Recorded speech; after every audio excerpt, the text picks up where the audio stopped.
La question qu'on va poser ce soir, c'est est-ce que Yom Ha'atzmaut, c'est un événement politique ou messianique? Un problème de fond dans la société israélienne, qui aujourd'hui divise la société israélienne, qui divise Israël, la nation d'Israël, avec le peuple juif en galoute, et qui est aussi un objet de division dans le monde. Cette problématique entre le politique et le messianique, c'est la problématique entre la réalité et le virtuel, entre le rêve et la réalité. C'est la problématique du passage de l'espérance, de l'idéal, au passage à l'action.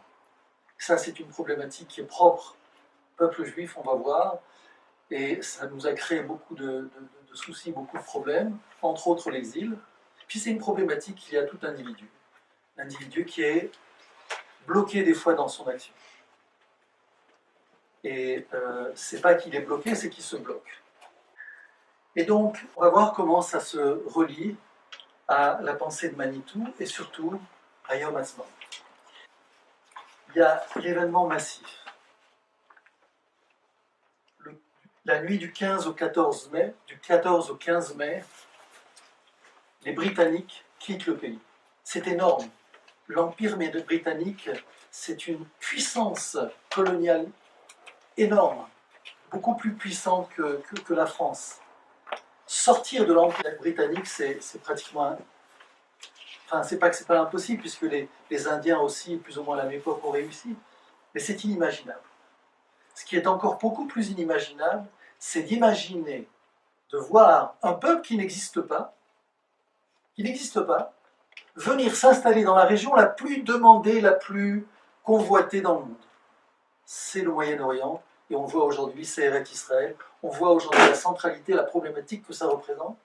Et voilà des individus qui veulent se constituer en collectivité, puis ensuite en nation, qui se prétendent en plus les héritiers d'un passé, et qui s'imaginent qu'ils vont construire un pays et une nation.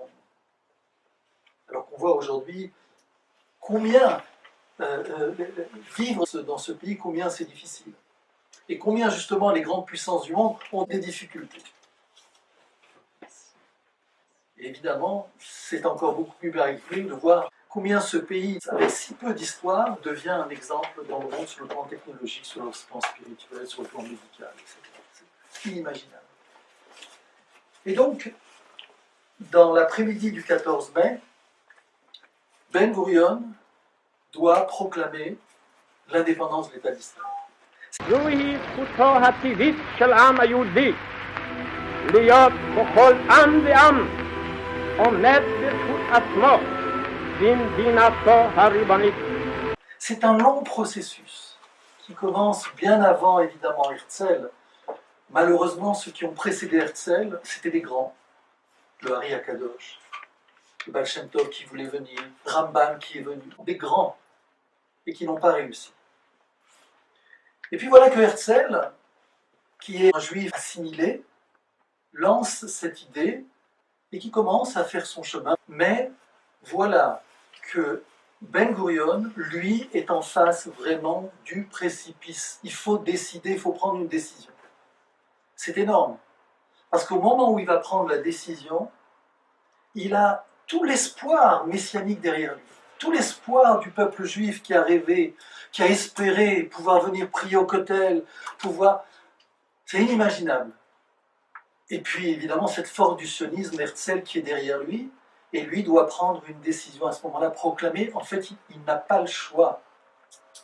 Mais il n'a pas le choix dans une situation où il sait qu'à partir du moment où il va dire « je proclame l'État d'Israël » et tout le monde va être en liesse, ça va être des frissons, tellement c'est inimaginable, et bien à ce moment-là, il sait qu'il va y avoir quelques centaines de millions d'Arabes qui vont déferler sur Israël.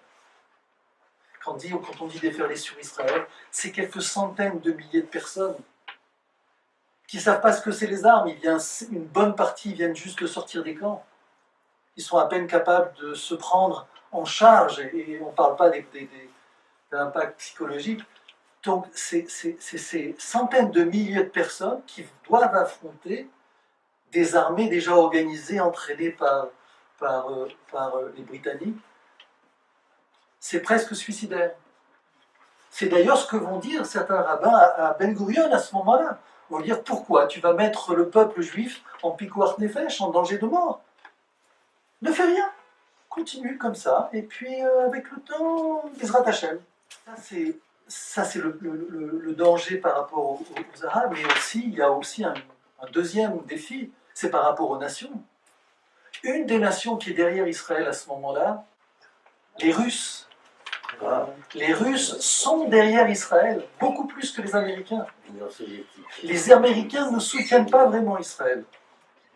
Ils sont d'accord de facto, mais ils vont réellement valider la proclamation qu'en 1949.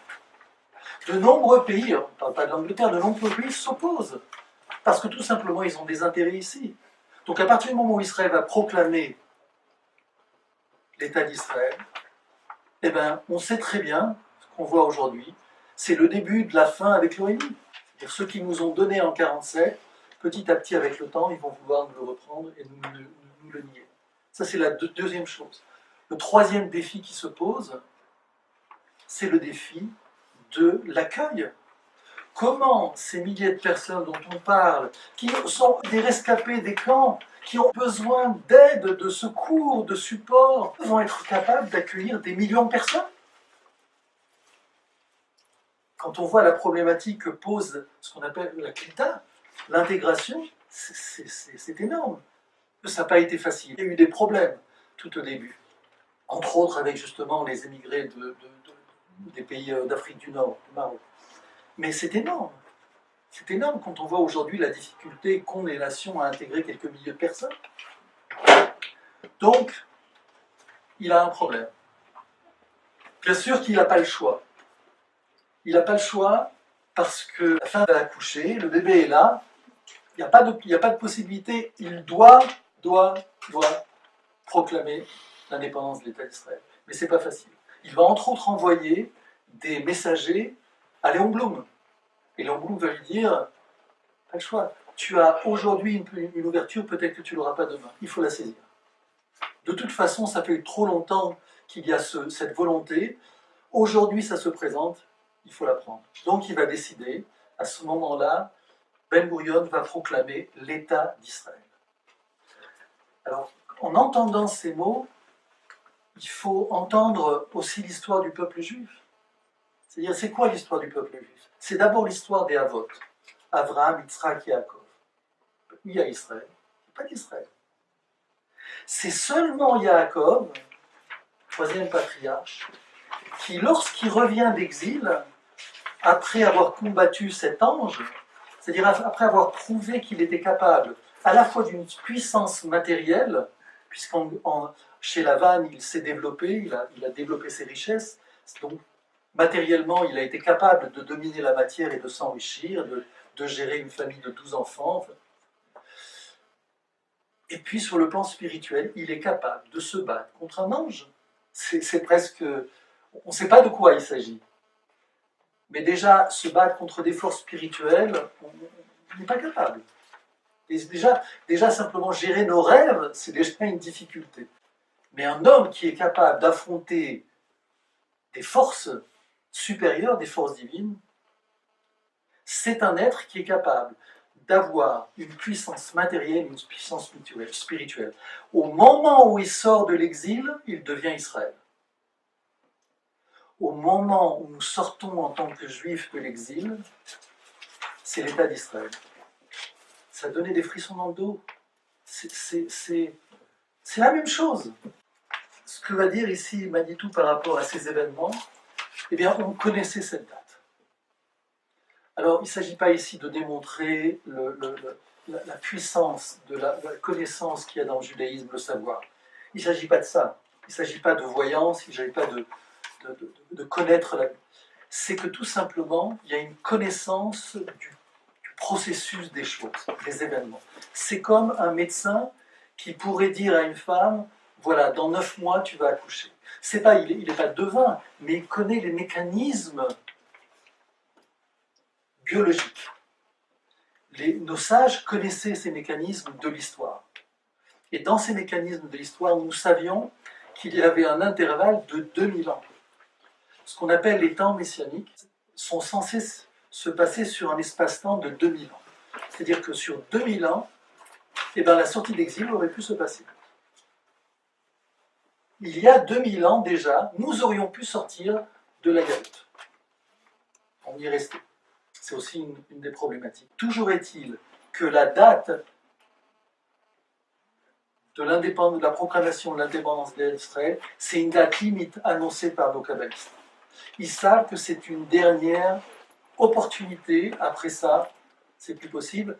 Ça veut dire quoi que c'est plus possible? Ça veut dire qu'il n'y a que cette date.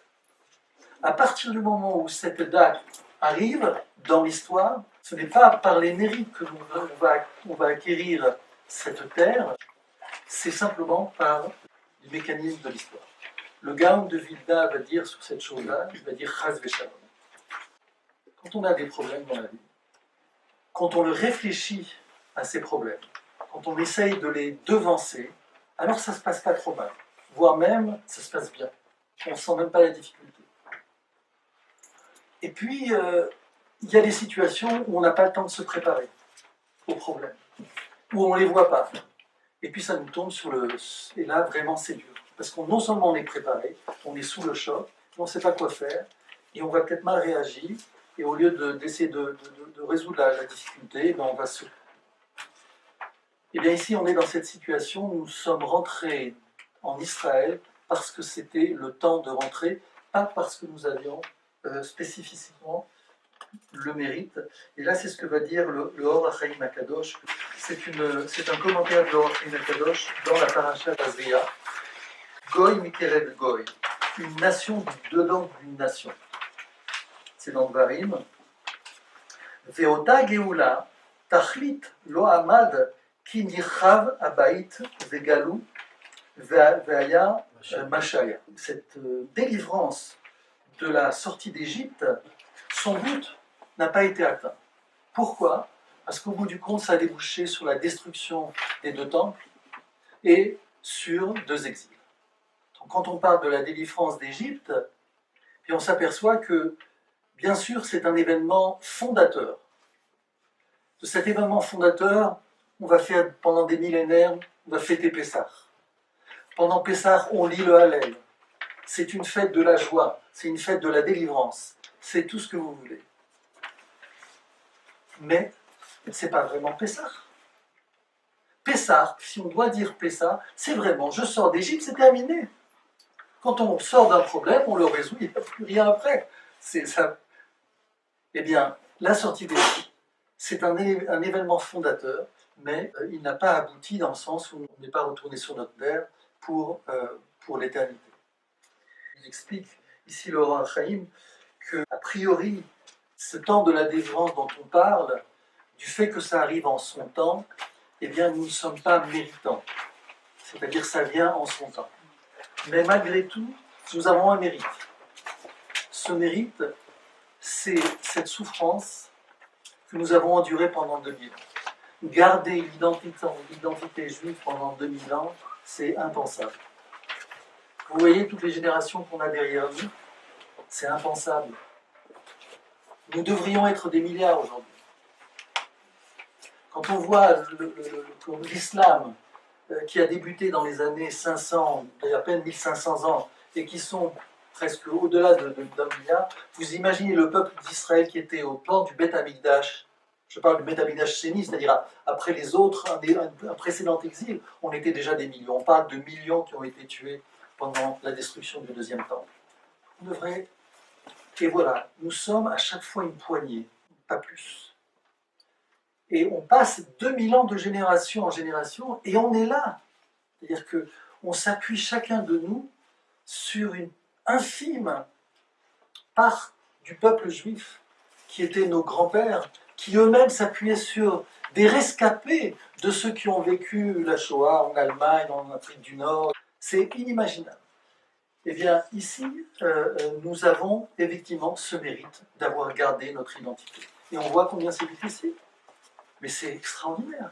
Être juif aujourd'hui, celui qui se lève et qui dit reconnaît son identité, alors en plus forte raison, il est en Israël, il est à Jérusalem, c'est extraordinaire, c'est un miracle. Le deuxième mérite que l'on a, de facto, Eh bien, c'est qu'au travers de cette identité, on a véhiculé notre Torah, on a véhiculé notre Emouna, qui est l'énergie nécessaire qui aujourd'hui permet à nos enfants de pouvoir faire tchouva, reconstruire le pays, rétablir la Torah dans tout le pays et faire fructifier, etc. Donc ici, il y a quand même un mérite qui nous est accordé de départ. Mais malgré tout, le Or HaChaim va expliquer Al Kol Panim Tiye Geoula Veta Amod La Netzach. C'est-à-dire que notre délivrance va être pour l'éternité. Vous voyez ici toute la problématique qui se pose par rapport à est-ce qu'on fête Yom Ha'atzmaut, est-ce qu'on fête Yom Ha'atzmaut avec le Hallel, est-ce qu'on fait la bénédiction sur le Hallel, toutes ces problématiques ici qui sont posées. Mais quand on voit dans les faits, on voit que nous sommes à l'extrémité, à la fin de l'histoire, que cette fin de l'histoire est définitive, c'est-à-dire que nous sommes venus dans le pays, elle est acquise, c'est pour l'éternité. Comment les choses vont se passer, c'est une autre question, mais c'est terminé. C'est un bond incroyable par rapport à la sortie d'Égypte. Il n'y a plus de lien. La sortie d'Égypte, ils sont rentrés dans le désert, et puis toute l'histoire qui vient derrière, combien on a souffert. Ici, ça y est. Et on se pose la question, est-ce qu'on fait une bénédiction, comment on l'a fait, enfin, et d'autres questions. J'en viens à la question de départ, c'est-à-dire le lien entre Yom Ha'atzmaut comme événement politique ou événement messianique. Manitou expliquait que cette question est complexe du fait que justement, il y a un espace-temps, c'est 2000 ans d'exil qui s'est installé. Et dans cet espace-temps, il y a toute la perte, on va dire, d'identité qui s'y est accumulée. Au travers de cette perte d'identité, on a perdu fondamentalement la notion de peuple. Pourquoi ? Si en sortant du début de la destruction du temple, il y avait, après quelques générations, cette mémoire que nous étions un peuple et pas une religion, eh bien par la force des choses, on est arrivé à cette conclusion, et on est arrivé dans cette réalité, et on ne s'est même plus posé si cette réalité était vraie ou fausse, c'était notre réalité, nous sommes une religion. Beaucoup plus que ça, toute notre religion n'est que une forme d'attente et d'espoir. Mais impossible. Il expliquait que avant 67, quand il était à Jérusalem, ils se mettaient sur une maison dans le quartier arabe, assez élevée, pour pouvoir, avec les jumelles, voir une petite partie du Kotel. Mais il expliquait qu'en aucun cas, il imaginait qu'on pouvait toucher. C'est comme penser, je ne sais pas, moi je vais aller sur la Lune. C'est impensable.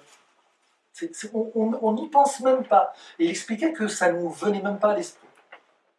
Donc, nous sommes rentrés dans une configuration qui fait que tout notre univers est devenu un univers imaginaire. Imaginaire rempli d'espoir, fondamental, puisque c'est ça qui nous a porté, qui a fait que nos parents nous ont transmis notre identité, parce qu'ils étaient dans cet espoir, dans cette foi, dans cette émuna, que les choses viendraient, mais c'était dans l'imaginaire. Et l'imaginaire, c'est magnifique. C'est extraordinaire. Parce que vous pouvez tout construire. Vous pouvez avoir le plus beau prince charmant. Magnifique. Extraordinaire. Toutes les qualités, tout ce que vous voulez acquérir au travers du rêve, au travers de l'imaginaire. Et la même chose pour le Messie. Tout est possible. Je peux imaginer le Messie que je veux. La délivrance que je veux. Le problème, c'est qu'à un moment donné, quand il faut passer à l'action, ça devient impossible. J'ai rêvé d'une princesse.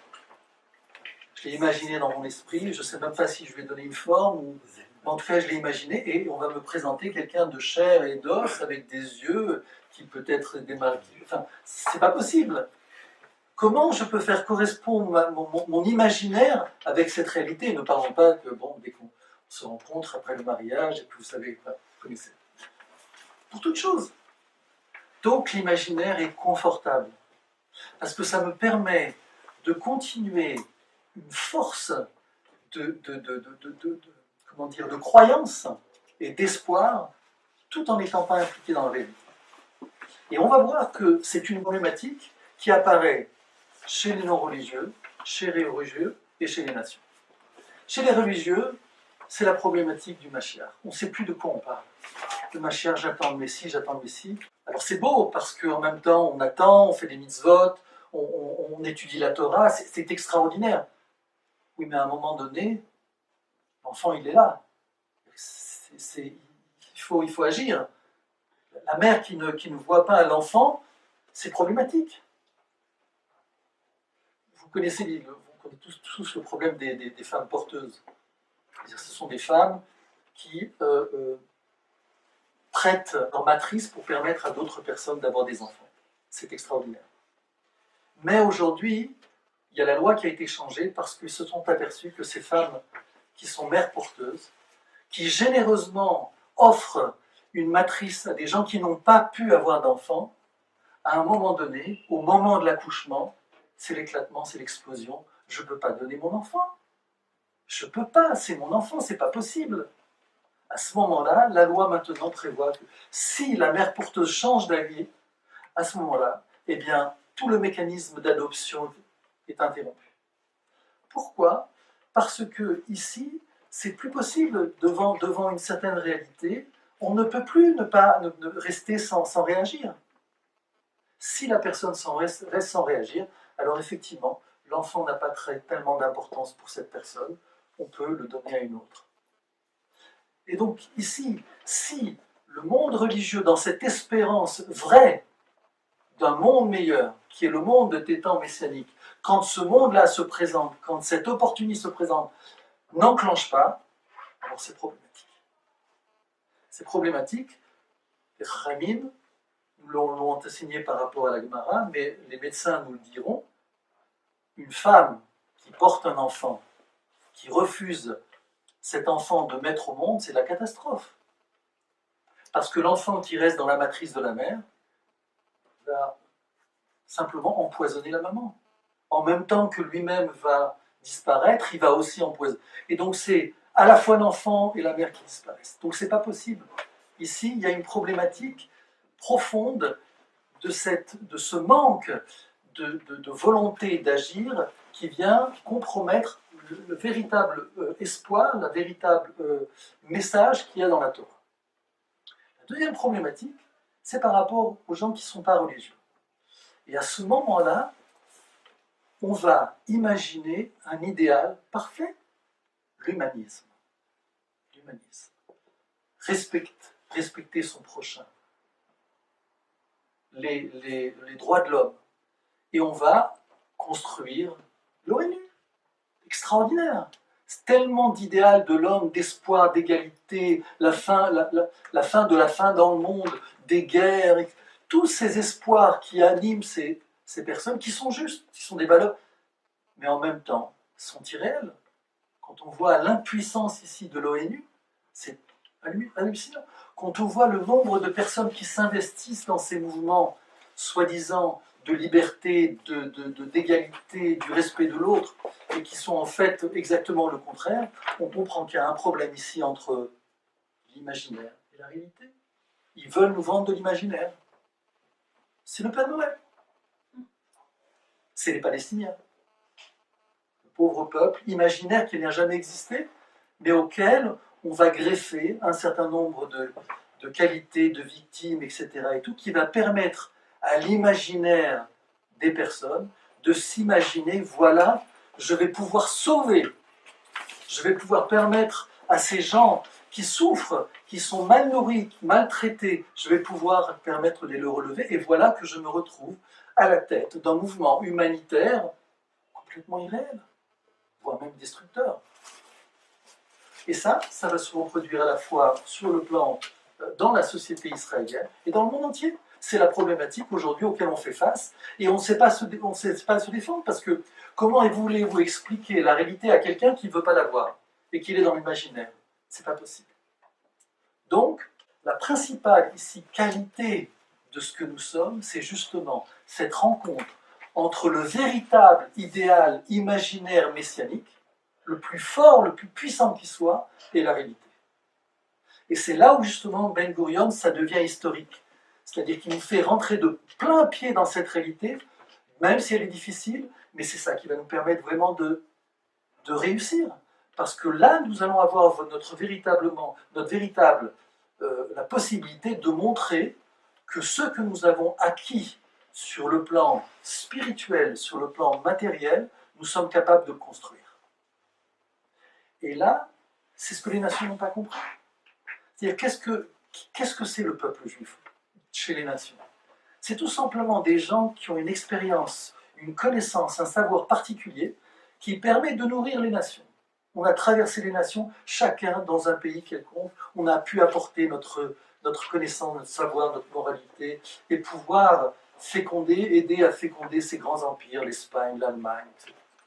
Et ça, c'est sur le plan individuel. Imaginez un monde qui a un juif sur le plan collectif. C'est-à-dire qu'il y ait une nation entière qui est capable de prouver, qui gère à la fois le matériel et le spirituel et qui peut les aider. C'est ce qu'on essaie de faire.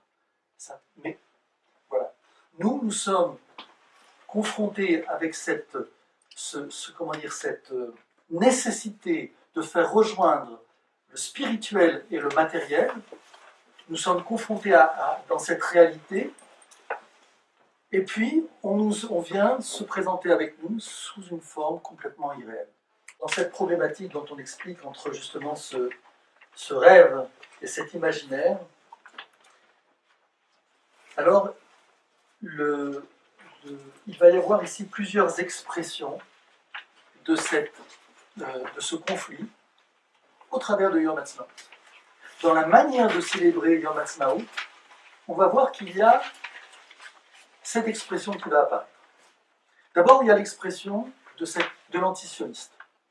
Juif ou pas juif. Juif, il est complètement dans l'imaginaire. Je vais vous lire, j'ai pris une citation du rabbi de Satmar, le Rav Tettelbaum, qui sont des grands, évidemment, de la Torah. C'est des grands de la connaissance. C'est pas des, on va dire, excusez-moi, mais c'est pas des imbéciles. C'est des gens vraiment qui ont une grande connaissance. Et qui va dire comme ça: nous ne devons pas minimiser la gravité du péché de se réjouir le jour terrible du blasphème qu'ils appellent Yom Ha'atzmaut. Le jour où les membres de la conspiration contre Dieu et son Messie ont établi le royaume d'athéisme sur le peuple juif, en déracinant la Sainte Torah et la foi. À ce moment-là commença l'effusion de sang de myriades de juifs. C'est cité dans Vayoel Moshe, volume 2, chapitre 157. Ici, on parle de grands de la Torah, des gens qui connaissent, ils savent de quoi ils parlent. Comment on peut écrire une chose pareille? Eh bien voilà, on est dans les rêves. On ne sait pas déconnecter d'un certain imaginaire, et il colle tellement à la personne, parce que la personne refuse de lâcher cet imaginaire, que ça se transforme dans une réalité qui va devenir de l'antisionisme. Et on va voir que, au travers de ce mécanisme-là, vont se greffer d'autres. Par exemple, le christianisme. Le christianisme, c'est investi dans un imaginaire. Les choses auraient pu être différentes. Rambam, il explique, notre rapport avec le christianisme aurait pu être bien différent s'ils n'étaient pas rentrés en conflit avec le peuple juif. Mais ils se sont mis en conflit et ils ont cherché à vouloir le remplacer. Mais toujours est-il qu'il y a une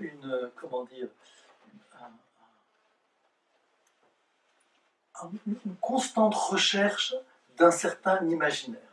On le voit au travers justement du Père Noël, c'est-à-dire rendre le monde merveilleux, mais c'est un imaginaire. Eh bien, c'est ce qui est devenu le peuple juif. Et donc, à partir du moment où le peuple juif revient sur sa terre, ce n'est plus acceptable. Parce que tant que c'était pour eux dans l'imaginaire, et que le peuple juif était rejeté, malheureux, eh bien, ils pouvaient continuer avec ce mythe.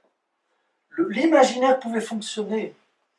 l'intellectuel pouvait, l'intellectualisme, les débats, les conférences, tout était possible. Mais à partir du moment où Israël apparaît dans la réalité, ça devient plus possible. Parce que la réalité, c'est un choc justement sur l'imaginaire.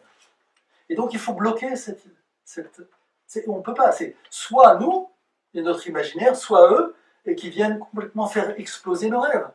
Donc, c'est l'antisionisme au-delà de l'antisémitisme. Et puis il y a ceux qui sont pas contre, mais pas pour. Alors là, j'ai été chercher une citation du rabbi de Lubavitch, de Chabad, mais je vous liste un petit peu ce que j'ai vu. On aurait demandé au rabbi de Lubavitch si l'on devait réciter les supplications, les tachanun, ou le Hallel le jour de Yom Ha'atzmaut. Et il aurait répondu que si cela dépendait de lui, il ferait un jour de jeûne à cause de tous les juifs tués ce jour-là. C'est-à-dire, je crois savoir, il faut encore vraiment le confirmer, je crois savoir que les Lubavitch ne font ni tachanun, ni le Hallel. Ils disent sous forme de plaisanterie, on fait comme Ben Gurion. Ben Gurion ne faisait pas les tachanun, il ne faisait pas Hallel. C'est une forme de blague qui est donnée. Mais au-delà de... ici, c'est... effectivement, c'est un petit peu surprenant, parce que c'est un mouvement qui est complètement engagé dans cette dimension messianisme, dans cette dimension d'idéal. Et on aurait tendance à justement les retrouver dans cette réalité que nous vivons, que nous allons fêter Yom Ha'atzmaut. Eh bien, il y a ici un blanc, on va dire comme ça. Il y a d'autres tendances, à la fois religieuses et pas religieuses, qui sont dans cette situation. Ni l'un, ni l'autre. On ne prend pas position. Mais quelque part, c'est toujours aussi l'imaginaire qui continue à fonctionner. Cette attente de quelque chose dont on ne comprend pas vraiment à un moment donné qu'est-ce qu'on attend, parce que si les choses sont déjà en train de se réaliser et qu'on ne les voit pas, c'est problématique. Et puis ceux qui sont pour, mais. Alors, quand je dis ça, ceux qui sont pour, mais, c'est ceux qui sont conscients qu'il s'est passé quelque chose avec la proclamation de l'État d'Israël. Mais, on ne fait pas le Hallel avec bénédiction. C'est-à-dire, ici, je reprends ici un enseignement que j'ai déjà entendu, mais que j'ai été chercher directement dans le site du Rav Ovadia Yosef, qui est aussi un grand de la Torah. Ceux-là disent le Hallel sans Beracha, car la délivrance est incomplète et accompagnée de nombreux défauts et vices. C'est la décision halachique entre autres du Rav Ovadia Yosef. Car certes, lors de la guerre d'indépendance, Hachem nous a sauvés des mains de ces tyrans qui projetaient de nous exterminer. Mais Yom Ha'atzmaut, concernant le Hallel, n'est pas comparable à Hanouka. On peut dire le Hallel que sur des miracles qui sortent des critères du naturel, comme la fiole d'huile qui est restée allumée pendant 8 jours au lieu de 24 heures. C'est-à-dire que le Rav Ovadia Yosef va dire, oui, il s'est passé quelque chose, mais ce n'est pas un miracle flagrant, comme une fiole d'huile qui est censée brûler pendant 1 jour et qui va brûler pendant 1 semaine. C'est discutable. C'est très discutable quand justement ce qu'on a un petit peu introduit. Ce qui n'est pas, alors il continue, ce qui n'est pas le cas de Yom Ha'atzmaut, où nous avons perdu beaucoup de nos frères, et aussi parce qu'il reste encore beaucoup de chemin à parcourir avant d'arriver au repos.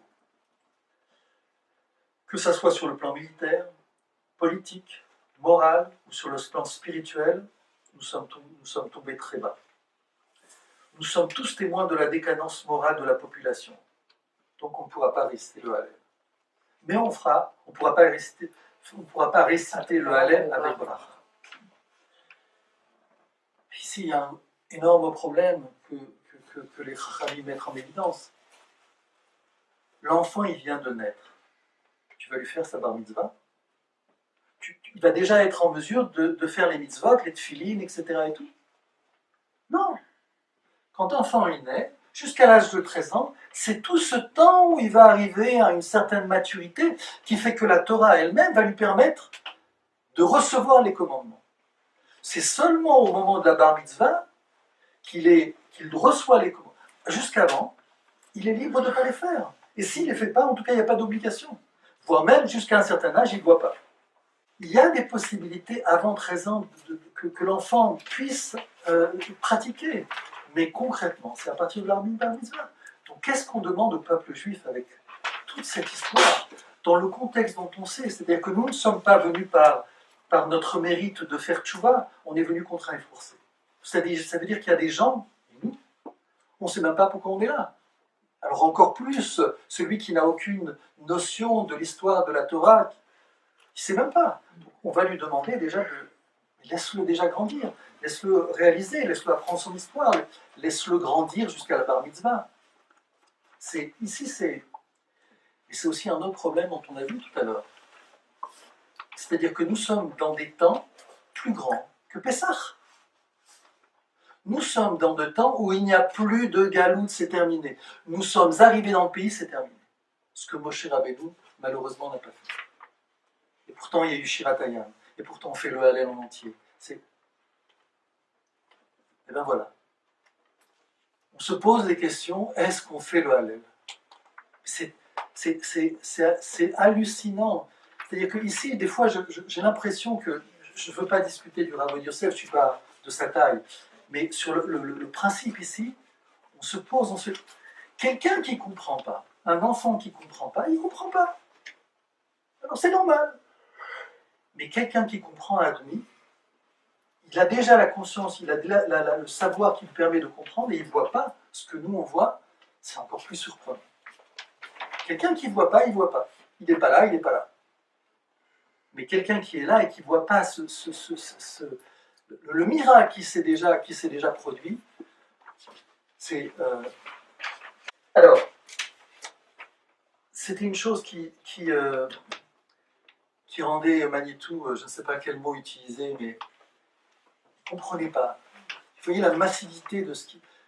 Enfin, des gens, vous devez comprendre parce que vous avez certainement le passé de l'Algérie et de ceux qui ont vécu cet exil il y a 20, 30, 40, 50 ans, savent combien c'était inimaginable. C'était tellement inimaginable que même y penser, c'était pas possible. Se représenter l'idée d'être devant le Kotel, moi je me rappelle mes grands-parents, mais c'était pas possible. C'est pas possible. Ils s'imaginaient pas. Et donc, et voilà que nous le vivons, mais on ne le voit pas. Et on se pose des questions. Mais Yom Ha'atzmaut, c'est là, et ça sera toujours là. C'est-à-dire que celui aujourd'hui qui ne fait pas Yom Ha'atzmaut, celui qui aujourd'hui qui fait le Yom Ha'atzmaut avec le Hallel, mais pas avec Bracha, dans 2 ans, dans 3 ans, il y aura toujours Yom Ha'atzmaut. Et il fera le Hallel sur ce jour-là, pas sur un autre jour. C'est toujours ce jour-là, jusqu'à la fin des temps, qui sera présent. C'est une date qui est fixée, qui était connue, on le sait. La question que je posais au départ, c'est cette apparition soudaine, et on s'y est habitué, mais qu'une nation apparaisse comme ça du jour au lendemain, ça n'existe pas. Impossible. Vous pensez aux Tibétains, vous pensez aux Indiens, vous pensez aux aborigènes en Australie, c'est impossible. Il y a quelque chose de particulier qui fait que nous avons monté une nation, parce que nous étions déjà une nation. Nous étions déjà une nation, c'est ça la sortie d'Égypte. Non seulement nous étions déjà une nation, mais nous avions déjà notre constitution, nous avions déjà notre Torah, tout était prêt. Il fallait juste qu'on veuille. Mais seulement, on s'est enfermé dans l'exil. Manitou expliquait, la punition de la faute, c'est la faute elle-même. C'est-à-dire que la punition de l'exil, c'est l'exil. On s'est enfermé dans cet exil. On n'y croyait plus. Et bien, ça a pris du temps.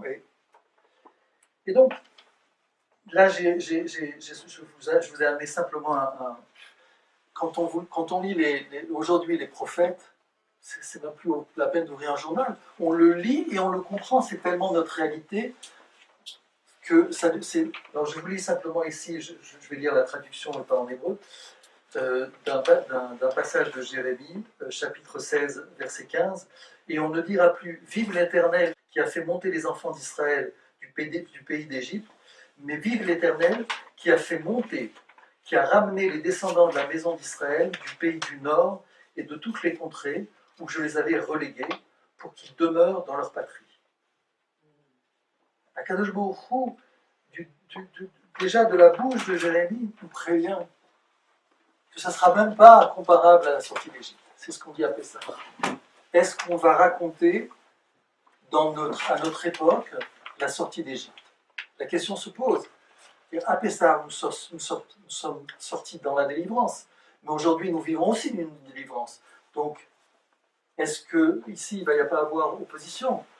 Est-ce qu'on va continuer à parler que de la sortie d'Égypte parce que c'est l'événement fondateur, ou est-ce qu'on va parler aussi de notre délivrance? Les Chachamim d'expliquer que notre délivrance elle est supérieure à la sortie d'Égypte. C'est pour ça que dans les temps qui vont venir, Bekarov, eh bien on ne dira plus Akadosh Baruch Hu nous a fait sortir d'Égypte, mais nous a sortis de tous les pays du monde.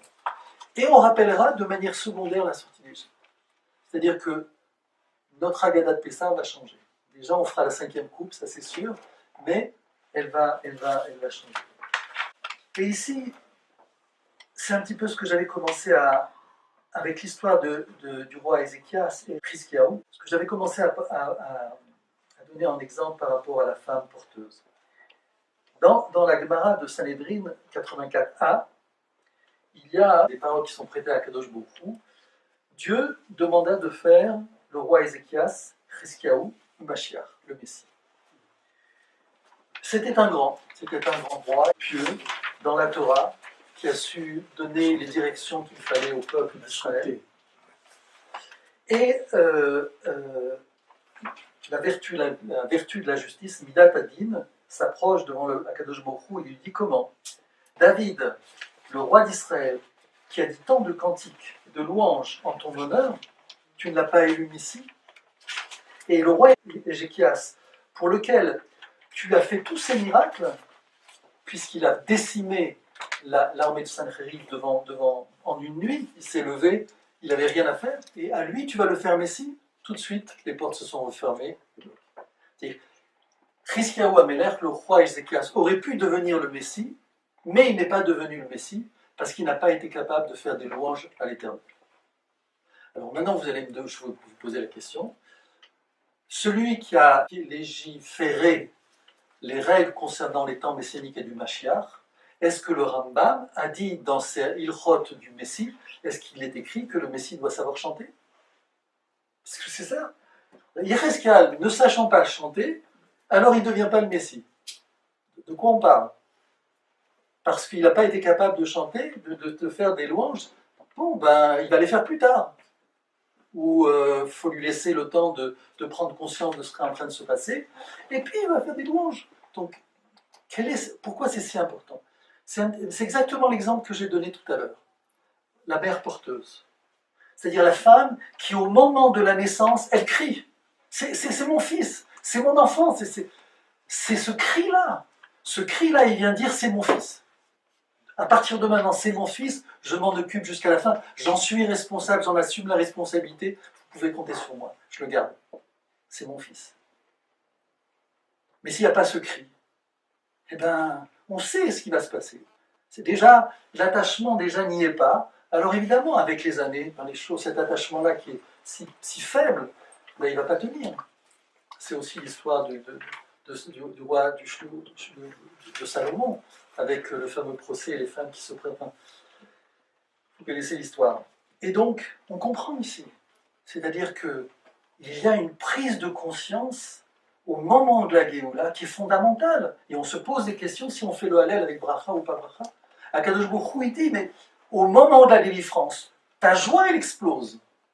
Le chant, il sort de ta bouche même sans que tu l'ouvres. Tellement c'est fort, tellement c'est évident, tellement c'est puissant. Eh bien, et puis, j'en viens à la responsabilité des rabbins. Alors ici, il faut être très, très mesuré. D'abord parce que nous avons la chance d'avoir un rabbin en présent, mais parce que c'est des gens qui, au-delà du savoir, sont des gens qui se sont investis dans la communauté. Des gens qui ont quelque part même mis en péril le travail avec leur propre famille et leur propre intérêt. Et qui se sont investis dans une communauté pour leur permettre ce qui va leur permettre. Le problème, ici, c'est que c'est l'élite. Ce sont eux les pasteurs. Le mouton le suit. Là où il va aller, il va suivre. S'il traverse le rabbin, il va traverser le rabbin. La responsabilité est énorme. La responsabilité va, effectivement, avec la profession, le devoir qu'on s'est choisi. Il est grand, effectivement, il est énorme. Les qualités pour être rave sont énormes, mais en même temps les responsabilités aussi. Il faut savoir accepter les devoirs. Et là, il y a un problème. Les raves ne voient pas, certains en tout cas. À des moments dramatiques, on le voit à toutes les époques. On l'a vu à la sortie d'Égypte, on l'a vu à la sortie de Babylone, on l'a vu à notre époque. J'ai ici un livre, j'en ai déjà parlé, Abalim Semecha, que j'ai étudié en son temps avec Manitou dans les années 1984, aussi avec le rabbin Menachem Shwaki dans Sabet HaKnesset. C'est une personnalité extraordinaire du monde ashkénaze, un grand de la Torah, un grand des yeshivot, et qui se retrouve au moment de la Shoah perdu. Il a tout perdu. Sa femme, ses enfants, tous ses élèves. Il est caché derrière une paroi, comme dans beaucoup de situations on a entendu durant la Shoah. Il est caché entre deux murs, et puis c'est un non-juif qui le protège, et il lui donne des petits bouts de papier, de n'importe quoi, et sur ces petits bouts de papier, il va écrire son livre. Et il est là, il se pose la question, Akadosh Baruch Hu, comment c'est possible? J'ai été jour et nuit dans la Torah avec toi. Comment ça c'est possible? Comment mes élèves, avec toutes les mitzvot que l'on a investis, le travail, l'étude, comment c'est possible? Et il va se poser des questions. Et il dit tout simplement, il y a un aveu de la faute. Le Rav Shlomo Tertel reconnaît sa faute. J'ai fauté. Akadosh Baruch Hu, j'ai fauté. Je me suis investi jour et nuit dans la Torah. J'ai répondu aux questions de mes élèves. J'ai réfléchi sur des réponses halachiques aux problèmes. Sans arrêt. Mais l'essentiel, je ne l'ai pas vu. L'essentiel, qui est le cœur du peuple juif, qui est d'être un peuple rattaché à sa terre, qui est le cœur de la Torah, puisque toute l'histoire de la Torah, c'est tout simplement la traversée du désert, la sortie d'Égypte pour aller en Eretz Israël. Le début de la Torah, Bereshit, se termine avec le Tanakh par le mot Aliyah. Aliyah, c'est le dernier mot de Cyrus. C'est donc ici, l'essentiel de la Torah est dit. Et le Rav Tertel va reconnaître. Il va dire, j'ai fauté. J'ai fauté, de même titre que mes pères, mais c'est énorme quand il dit j'ai fauté. Il est à la fin. La Shoah est en train de se terminer, lui va partir aussi, et tout le monde est parti. C'est un aveu énorme d'un grand de la Torah, qu'il sait qu'il est grand dans la Torah, mais il n'a pas été capable de voir quelque chose qui était fondamental, qui aurait permis la survie d'une partie du peuple d'Israël. Et on est dans ce genre Et donc quand c'est comme ça, il faut le savoir. Et évidemment, le respect du Rav est fondamental, mais des fois il peut avoir un angle mort. Il faut le savoir, parce qu'il ne faut pas s'engager. Quand c'est comme ça, il ne faut pas s'engager. Il faut savoir avec respect, désobéir. Et ça, on l'a connu. Moi, j'ai vécu 1 an dans un kibbutz à Eina Netziv, où il y a eu beaucoup comme ça de rescapés de la Shoah, qui ont quitté leurs parents en leur disant « je vais étudier à Paris ». À partir de ce moment-là, il n'a plus vu ses parents, c'était terminé. Mais il est parti, convaincu que c'était la seule possibilité de survivre. Il ne pouvait pas convaincre sa propre famille, il ne pouvait pas discuter. Donc la seule chose qui restait à faire, c'est quelque part être un peu rebelle à sa famille. Mais aujourd'hui, Zichrono Livra, il est décédé il y a l'année dernière, cette personne-là. Et donc aujourd'hui, il a des petits-enfants et des enfants, c'est pas, je crois, centaines de personnes, quoi. C'est bon. Donc voilà, donc ça c'est pour la question qui se pose par rapport à la responsabilité des rabbins. Et en conclusion, on peut lire le texte concernant ce que j'ai ramené justement de Yecheskel sur les pasteurs. Ainsi parle le Seigneur Dieu, voici, je vais m'en prendre aux pasteurs. Je réclamerai mes brebis de leurs mains, et je leur enlèverai la conduite de mon troupeau, pour que les pasteurs ne se pèsent plus eux-mêmes. Je sauverai mes brebis de leur bouche, et elles ne leur serviront plus de pâture. Oui, ainsi parle le Seigneur Dieu, me voici moi-même. J'aurai soin de mes brebis, et je les passerai en revue. La suite, avec quelques versets plus loin, je les ferai sortir du milieu des nations, je les rassemblerai des différentes contrées et les ramènerai sur leur sol. Je les ferai paître sur les montagnes d'Israël, dans les ravins et dans toutes les localités habitables du pays. On parle bien de notre époque.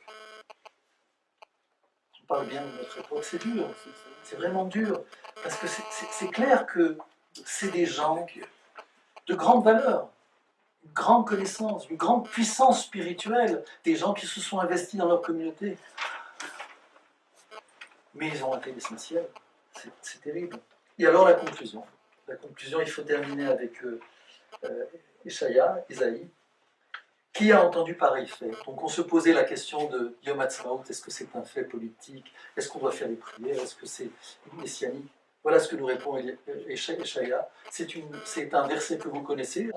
Qui a entendu pareil fait? Vu pareil prodige? Créer une nation en un jour. C'est ce qu'on disait tout à l'heure. Créer une nation en un jour. Enfanter une nation en une fois. C'est ainsi que Sion a donné le jour à ses fils. Sion. On retrouve aussi les mêmes terminologies. Sion. Quoi? J'amènerai la crise de l'enfantement et je ne ferai pas la délivrance? C'est-à-dire qu'avec tout ce qui s'est passé, comme les questions de Ben Gurion, il ne va pas amener la délivrance à Kadosh Baruch Hu. Mais bien sûr que Ben Gurion a de la émouna. Quoi? Moi qui donne la vie, a dit ton Dieu, je l'empêcherai d'éclore. Réjouissez-vous avec Jérusalem et soyez dans l'allégresse à cause d'elle, vous tous qui l'aimez. Et la phrase Simchou et Yerushalayim v'giluba kol ohavea. Vous vous rappelez sur ça? Voilà. Alors s'il y a des questions. Mais je crois que cette histoire de rabbin, est-ce qu'il y a eu une période où c'était obligé que les rabbins enseignent comme ça pour je sais pas, pour encourager le peuple de ses souffrances, lui donner un tout petit peu la pilule, lui donner un petit peu d'espoir? Ils sont investis dans leur communauté, ça c'est aucun doute. Mais ils ont un angle mort. Ils ont vraiment un angle mort. Je vais vous raconter une autre histoire. Aimé Palière, c'est un élève du rabbin Amosek de Rome, et c'est un pasteur, je crois, qui donc était intéressé par le judaïsme. Et donc il s'est intéressé, il s'est rapproché avec le rabbin Amosek, et puis donc il a voulu se convertir. Et donc à proximité du rabbin Amosek, et puis à un moment donné, il a commencé aussi à s'investir dans la société juive. Il est devenu même président d'une organisation juive. Il a cherché à développer même le judaïsme. Il avait un journal, Shalom. Et voilà qu'il est conscient de vraiment l'identité d'Israël. Pour lui, c'est évident, nous sommes un peuple. Et il commence à parler du sionisme. Et il commence à vouloir enseigner l'hébreu. Et il commence à vouloir encourager les gens à venir en Israël. Les rabbins, ils n'aiment pas du tout ça. Ils n'ont pas du tout aimé. Ils se sont opposés. C'était sorti de leur réalité. Manitou, il allait beaucoup plus loin. Il disait que quelque part, la remise en question de la perception messianique de notre réalité, c'est remettre en question quelque part la dimension messianique des éléments, des événements fondateurs dont Pessah. Et que, en quelques mots, la sortie d'Égypte, c'est pas un peuple, dans toute sa majesté qui sort. C'est vraiment un peuple, Vaï Béchalar Paro. C'est un peuple qui est renvoyé par Paro. Donc, quand nous sommes sortis d'Égypte, c'est à bout de souffle, et à bout de souffle sur tous les plans. Donc, c'est pas la grande libération qu'on veut bien nous présenter au niveau du messianisme. Lorsqu'il y a eu la destruction du deuxième temple, il y a eu énormément de gens qui ont été tués. Enfin, c'était des flots de sang. On en a la description dans la Gemara et puis dans le livre La guerre des Juifs de Flavius Joseph. Lorsque le Bétar a été détruit 60 ans plus tard, 65 ans plus tard, Barcourba. c'était pareil. Donc, par rapport à ça, les rabbinim de l'époque avaient à cœur de construire une identité juive, non plus sur le plan national, mais sur le plan spirituel. Et c'est comme ça que ça a permis que l'identité elle soit conservée, justement, puisque les sacrifices étaient arrêtés. Il fallait, c'est ce qu'avait demandé Rabbi Yochanan ben Zakkai, il avait demandé Yavne pour pouvoir continuer à étudier. Est-ce que justement le problème qui s'est passé par rapport à ce que vous avez dit sur les raves qui étaient opposés au départ, enfin beaucoup de raves qui étaient opposés à cette idée de sionisme et de retour sur la terre d'Israël, c'était justement ils avaient peur de cette idée de reprendre la lutte. Est-ce que c'est pas le problème de la combativité qui se pose? Et que ça, c'est quelque chose qui a besoin de plusieurs dizaines d'années en fait pour changer, parce que les mentalités, pour qu'elles changent, c'est très long. Vous connaissez l'histoire de ce qui est impossible? C'est comme ça un dicton. Les choses sont impossibles. Et vous voyez, il y a un fou qui a commencé à le faire, il a réussi. C'est parce qu'il ne savait pas que c'était impossible qu'il a réussi. Voilà. C'est toujours comme ça, de toute façon. Mais ici, il faudrait développer, parce que c'est exactement ce que la problématique que vous posez, c'est la problématique du Homère. Puisqu'on fête ici, justement, pendant la période du Homère, on fête le décès des enfants de Rabbi Akiva. C'est la problématique. C'est-à-dire que, en fait, on voit que lorsque le peuple d'Israël s'y met, même en tant que minorité, il réussit. À partir du moment où les Maccabim, Hashmonaïm, décident, contraints, forcés, de se lever en tant que minorité, des Kohanim, des gens qui étaient censés ne pas toucher à l'arme, à la guerre, puisque dans la Torah et dans le judaïsme, les Kohanim ne doivent pas s'approcher de tout ce qui est en contact avec la mort, qui est le principe même de l'impureté. Ils vont se lever, c'est une minorité, ce n'est pas des gens de l'armée, pas des combattants, et ils vont réussir. C'est toute la force du peuple d'Israël, c'est-à-dire que nous sommes portés par Akadosh Baruch Hu, et quand on est porté par Akadosh Baruch Hu, et quand on a ces émounas, évidemment, il faut être effectivement du niveau des Maccabim, alors c'est possible. Mais on le voit aujourd'hui. Quand on veut, un tout petit peu, en 1967, combattre pour prévenir les catastrophes qui vont venir, prévenir la guerre qui va venir avec les Arabes en 1967, eh bien en 6 jours on termine les choses. Quand on n'est pas sûr, eh bien on reste devant les barbelés, et puis on réagit de manière ciblée. En fait, on maintient le problème, et puis parce qu'on n'a pas la force, on n'y croit pas. Et c'est exactement ce qui s'est passé à l'époque aussi de Bar Kourba. Le Rabbi Akiva, et c'est toute une discussion, Rabbi Akiva affirme que Bar Kourba aurait pu être le Mashiach. Alors c'est toute une discussion, mais s'il l'a vu, ça veut dire que ça aurait pu être possible. Parce que même Bar Kourba, tout aussi grand qu'il est, pour constituer une armée, il faut une cohésion des personnes. Oui, bien sûr. Donc pour être capable donc s'il n'y a pas cette cohésion, et ça on en vient aux élèves de Rabbi Akiva, s'il n'y a pas cette cohésion, cette armée s'effondre. Et aujourd'hui, c'est la Et aujourd'hui on le voit, c'est-à-dire que Il y a pas la c'est notre division qui fait notre faiblesse. Sinon, on pourrait résoudre le problème facilement, rapidement, pour notre bien et pour le bien des nations. Vous avez comparé Hanouka, où on dit le Hallel, et entièrement. On dit l'Igmor et Hallel. Alors qu'on ne dit pas pour eux. Et avec ce qui s'est passé, par exemple, donc Hanouka, et ce qui s'est passé en ce moment. Et vous avez dit pourquoi Hanouka, la différence, c'est qu'il y avait un miracle. Le miracle de la fiole d'huile, c'est surnaturel. Ça. Mais quand on lit, et quand on fait la tfila dans la Hamida, on dit Masarta Giborim la Tradishim, Verabim Ben Maatim, etc. Donc c'est naturel. Et à part Hanouka, Purim, à Purim, on dit qu'on fait la bracha, on fait le Sha'asa Nissim, la Il n'y a pas de Hallel. non, il n'y a pas d'Hallel, mais on fait la bracha Sha'asa Nissim. Oui. Alors que toute l'histoire de Purim, on aurait pu se passer, on aurait pu la comprendre d'une manière naturelle, sans faire venir le surnaturel. On peut comprendre ça naturellement. Par conséquent, alors pourquoi je dis ça? Parce qu'il y a des miracles qui se passent naturellement, mais qui nous crèvent les yeux, il faut être aveugle. Ouais. Il faut mamache.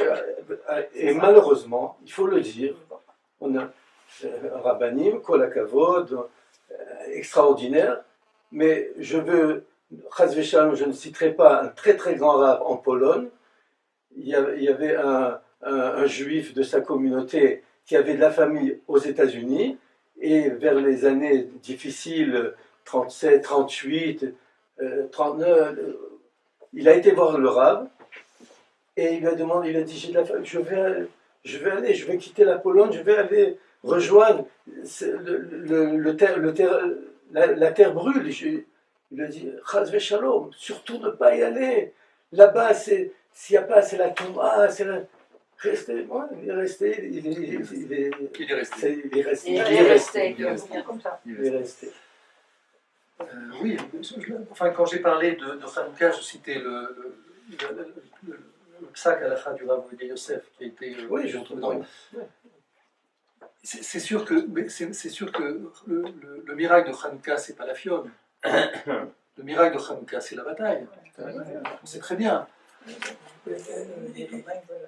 Et plus que ça, c'est-à-dire que malgré tout, comme disait le Rav Kadosh par rapport à la sortie d'Égypte, c'est-à-dire que la sortie d'Égypte, le but n'a pas été atteint. C'est un événement fondateur, mais le but, même chose pour les Maccabim. C'est-à-dire que les Hashmonaïm ont réussi à cette époque-là, comme événement fondateur, à battre les Grecs, mais les héritiers de la Grèce, c'est le christianisme, c'est la chrétienté, c'est la philosophie, et on y est encore. Donc, on fête Hanouka avec le Hallel comme un événement fondateur qui est encore à réaliser.